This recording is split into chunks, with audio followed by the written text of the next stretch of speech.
ओम शांति। हमें धन कैसा लाना चाहिए अपने घर में? घर में जो धन आता है, उस धन में किसी का भी दर्द लगा हुआ नहीं होना चाहिए। वो धन हमारे पूरे परिवार को संभालने वाला होता है। क्योंकि आज जब हम धन कमाते हैं, बिजनेस करते हैं, धंधा करते हैं या किसी से भी रिश्वत लेते हैं, किसी भी प्रकार से धन कमाते हैं, तो विशेष से ध्यान रखना है किसी का भी दर्द उस धन में ना लगा हुआ हो।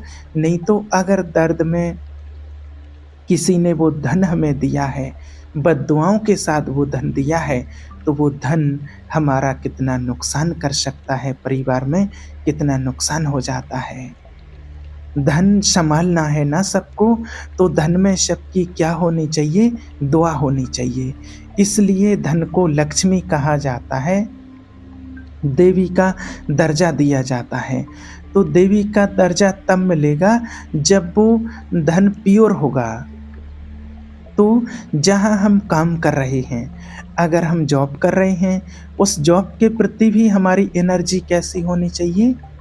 आजकल लोग ऑफिस में काम कर रहे हैं, उस कंपनी के भी अगेंस्ट बोल रहे हैं, उस मालिक को भी अगेंस्ट बोल रहे हैं, जिनके साथ काम कर रहे हैं उनके भी अगेंस्ट बोल रहे हैं, उनसे गलत तरीके से बोल रहे हैं, गलत तरीके से व्यवहार कर रहे हैं। लेकिन कहते हैं क्या करें, मजबूरी है, काम करना पड़ता है। लेकिन वहाँ की जगह के लिए, जहाँ से हमारे लिए धन आता है, हमारे घर के लिए, उस जगह के प्रति, वहाँ के लोगों के प्रति हमारा नज़रिया कैसा होना चाहिए? कितनी दुआएं और कितना शुक्रिया।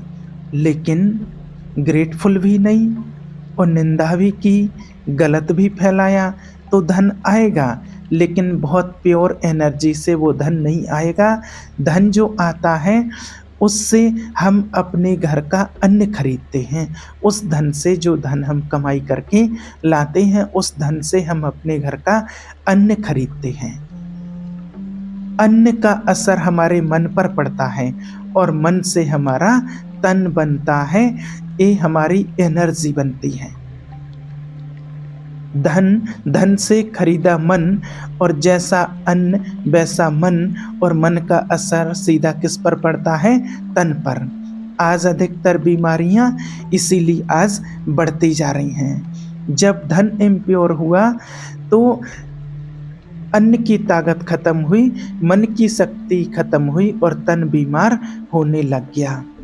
आज ये वो कम्युनिटी है, धन को प्योरीफाई कर दें, धन हमारे पास अच्छा आए, तो ये चारों चीज़ें ऑटोमेटिक ठीक हो जाएंगी। हमारा मन भी ठीक रहेगा, हमारा तन भी ठीक रहेगा, सब कुछ ठीक रहेगा। तो बिजनेस हम करते हैं, बिजनेस में हमें ये नहीं सोचना है कि दूसरे क्या कर रहे हैं। अगर वो गलत तरीके से कमा रहे हैं, वो गलत धंधा कर रहे हैं, तो हम भी गलत तरीके से कमाई करें, ये कभी नहीं सोचना है।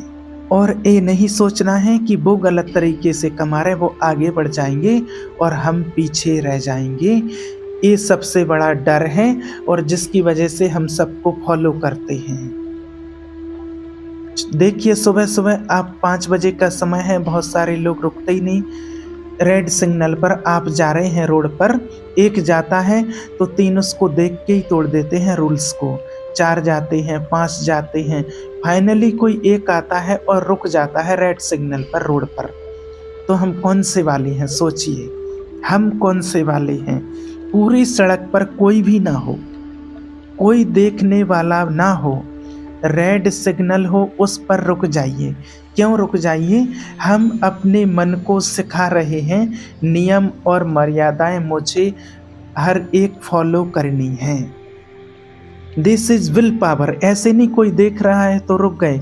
अच्छा, सीट बेल्ट लगानी है, कोई देख रहा है क्या? तो उनके फायदे के लिए थोड़ी अपनी सीट बेल्ट लगानी गाड़ी की। फिर मन को पता चल जाता है कोई देख रहा है तो ठीक है, और नहीं देख रहा है तो फिर गड़बड़ करते हैं। ये संस्कार हमें नहीं बनाना है। हम किसी और के लिए कर्म नहीं कर रहे हैं, हम अपने लिए कर्म कर रहे हैं। तो 5 लोग अगर रेड सिग्नल तोड़ेंगे तो आगे जाकर के उनको फाइन लगेगा, लेकिन जब वो सिग्नल तोड़ रहे, रूल्स तोड़ रहे हैं, तो हमें लगता है कि वो हमसे आगे जा रहे हैं। लगता है ना, हम रुके हुए हैं, वो 1 मिनट आगे निकल चुके हैं। वो 1 मिनट आगे निकल चुके हैं, कोई बात नहीं, वो उन्होंने चूज किया है, लेकिन उन्होंने रूल तोड़ा है, और रूल तोड़ने का फाइन आएगा ही आएगा। लोगों के बिजनेस हाउस के सिर्फ हम उनकी प्रॉपर्टी कितनी बढ़ रही है उसको कॉपी नहीं करें, कितनी बरकत कर रहे हैं, कितना आगे बढ़ रहे हैं, उसको नहीं देखना है। उनके घर में क्या भाग्य आ रहा है, उनके घर में क्या भाग्य आ रहा वो हमें नहीं पता। जिसने भी रूल्स तोड़ा उसको आज नहीं तो कल, नहीं तो परसों, नहीं तो अगले जन्म में उसको वो भरना ही पड़ेगा। तो हमारे घर में धन भल कम आए, लेकिन साफ आए, जिससे हमारा भाग्य भी श्रेष्ठ बने, हमारे परिवार का भाग्य भी, बच्चों का भाग्य भी श्रेष्ठ बने।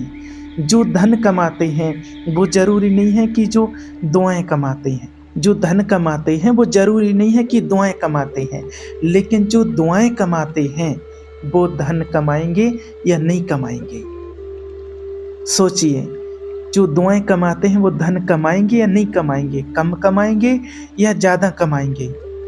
आप सोचिए, बिजनेस ऐसा हो, शॉप ऐसी हो जिस पे सामने वाला आंख बंद करके विश्वास करे, ऐसा होना चाहिए। होता है ना ऐसा, आप कोई फ्रूट लेने गए, सामने वाले ने कहा नहीं सर आज मेरे से नहीं लो, आज मेरे पास बासा है, कल वाला फ्रूट है, अच्छा नहीं है, नहीं लेना।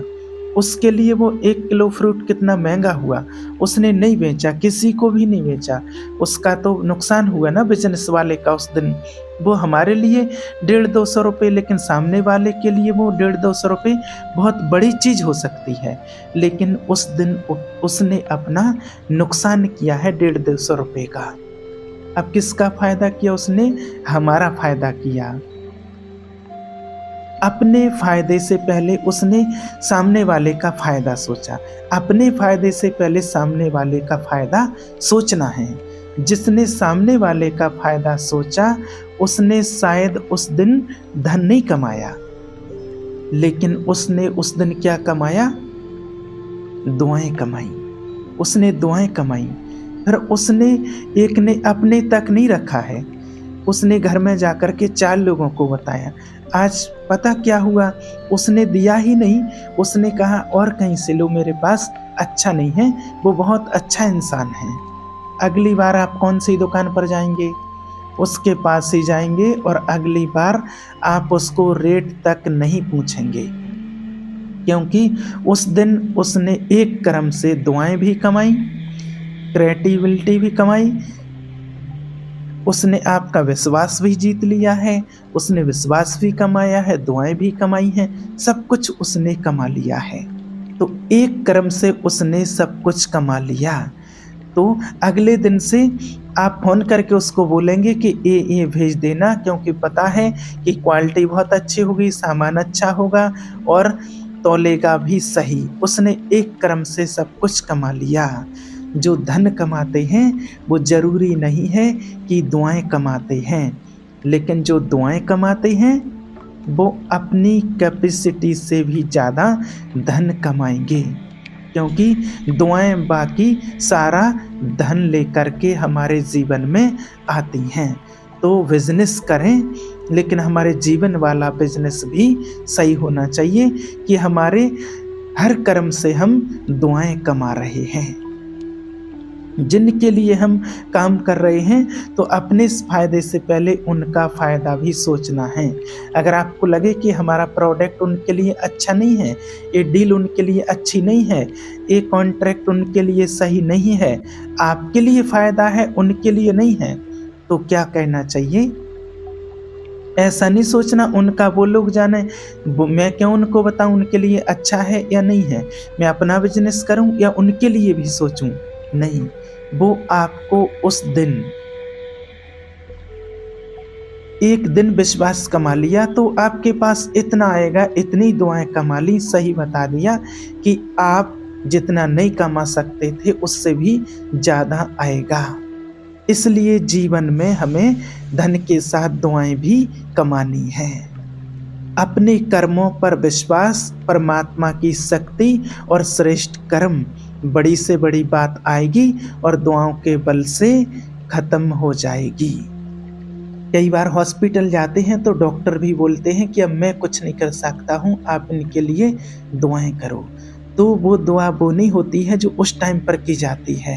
वो दुआ कौन सी चीज़ होती है? वो दुआ वो दुआ होती है जो हम अपने जीवन में कमाए हुए होते हैं। जब भी जीवन में कोई बात आती है, दो चीज़ें चाहिए होती हैं। दो चीज़ें चाहिए होती हैं लाइफ में, एक बैंक में पैसा होना चाहिए, दूसरा बैंक में दुआएं होना चाहिए। पैसे नहीं भी हों, दुआएं हों तो पैसे भी कहीं से आ जाएंगे क्योंकि दुआएं हैं। पैसे बहुत हों लेकिन दुआएं ना हों तो सारे पैसे मिल कर के भी उस चीज़ को, बीमारी को ठीक नहीं कर पाएंगे और सारा पैसा उस टाइम पर फेलियर लगता है उस टाइम पर, क्योंकि बैंक में दुआएं नहीं जमा की थी। तो अपना कर्म श्रेष्ठ, अपना बिजनेस श्रेष्ठ। और मेरा धन क्या आए घर लेकर? दुआएं लेकर के आए। अपने फायदे से पहले दूसरों का फायदा निश्चय रखना, डरना नहीं है और किसी के साथ भी रेस नहीं।